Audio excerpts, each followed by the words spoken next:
जय हिंद साथियों, आपका अमर विजन क्लास में हम स्वागत करते हैं। आइए हिंदी का एक एक हिंदी की क्लास लेकर के आए हैं आपके सामने हम। हिंदी में एक चैप्टर है पर्यायवाची और पर्यायवाची एक ऐसा चैप्टर है जहां से सभी प्रतियोगी परीक्षाओं में यहाँ से पर्यायवाची पूछे ही जाते हैं। ठीक, तो आइए बिना देरी किए हुए हम लोग क्या सीखने जा रहे हैं? हिंदी में पर्यायवाची शब्द। हिंदी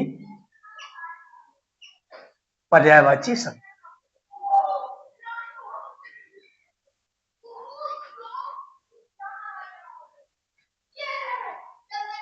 हम लोगों ने अगली क्लासों में भी पर्यायवाची पढ़े हैं और कोशिश करिएगा कि धीरे धीरे सब लोग उन पर्यायवाची को तैयार करते रहेंगे जो भी हम लोग पहले भी नोट किए हैं।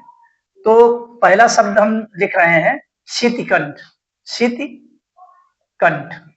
बिना देरी हुए अपनी अपनी कॉपी आप सभी लोग निकाल लें और अपने बढ़िया सी राइटिंग में लिखिए शीतिकंठ। शीतिकंठ किसका पर्यायवाची है? तो शीतिकंठ पर्यायवाची है कौन? देवादिदेव महादेव अर्थात शिव जी। शिव जी यानी कि हमारे भोलेनाथ शिव जी। और शिव जी के बहुत सारे ढेर सारे पर्यायवाची हैं। जैसे ईशान भी भोलेनाथ को ही कहते हैं, ईशान। ठीक, और भी अभी एक शब्द ऐसा लाएंगे जिसमें कि आपको डिफरेंट देखना होगा। यहीं पर चलिए वो याद आ गया तो लिख लेते हैं। जैसे हमने कहा कि चंद्रमौली।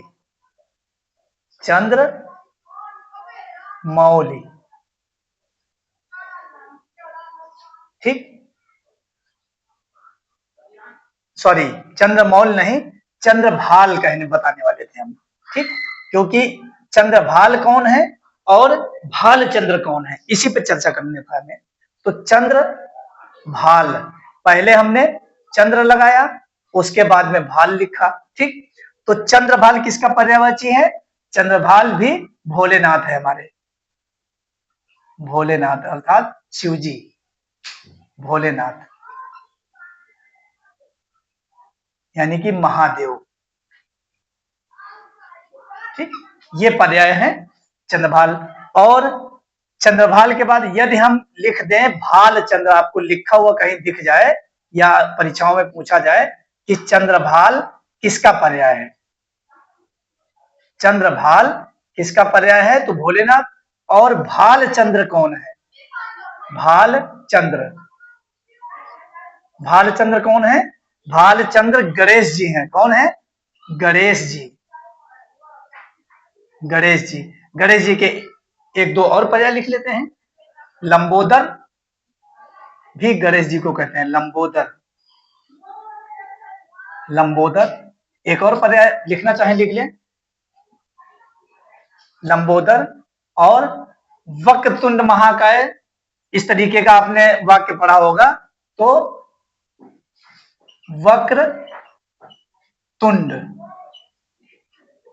वक्रतुंड भी हमारे कौन है? गणेश जी हैं। ठीक, अब यहां तक बात हम लोग कर लिए हैं। आगे चलते हैं, कौन सा शब्द लेके हम आपके सामने ला रहे हैं, देखो लिखने जा रहे हैं और प्रॉपर लिखते जाइए और मन ही मन में रिवीजन भी करते चले साथ साथ में।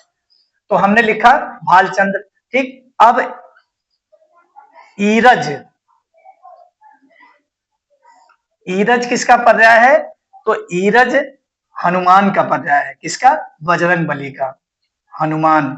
और हनुमान लिखने के लिए न पर हरंत हम लोग लगाएंगे तभी सही होगा। ठीक, आइए ईरज हो गया।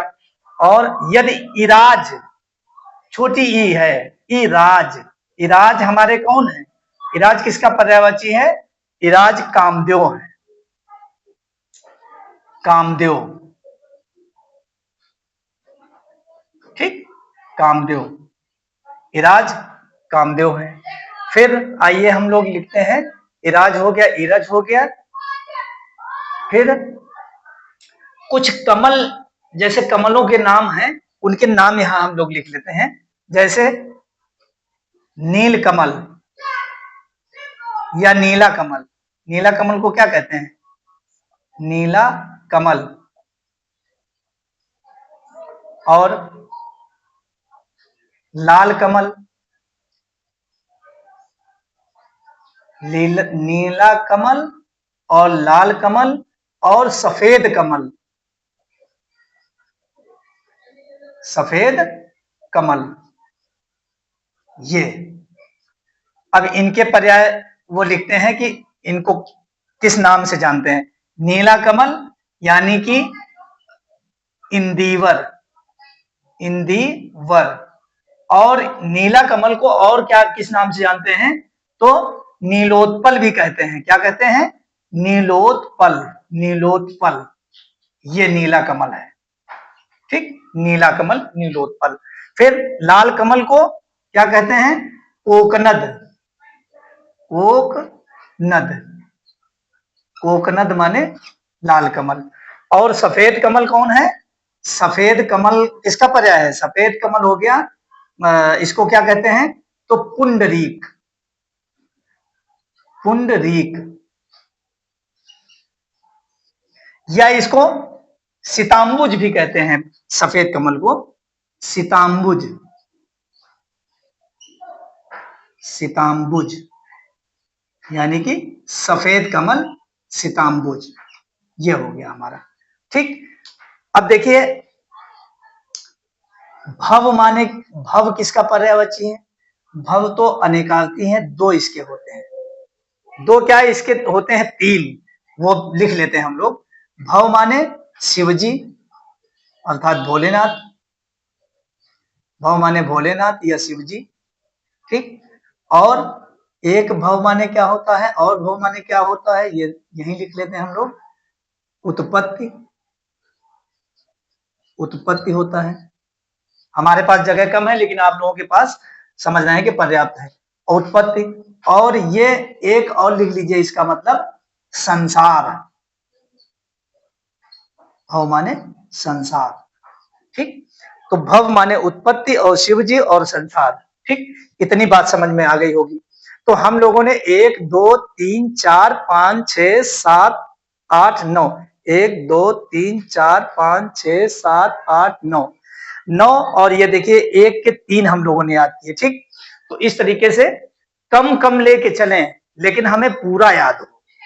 हम इस तरीके से तैयार करेंगे कि हमारा जितना भी हम लोग पढ़े उतना एकदम कंठाग्र न भूलने वाला याद हो। ठीक, तो आज की क्लास हम यहीं समाप्त करते हैं। जय हिंद, जय भारत।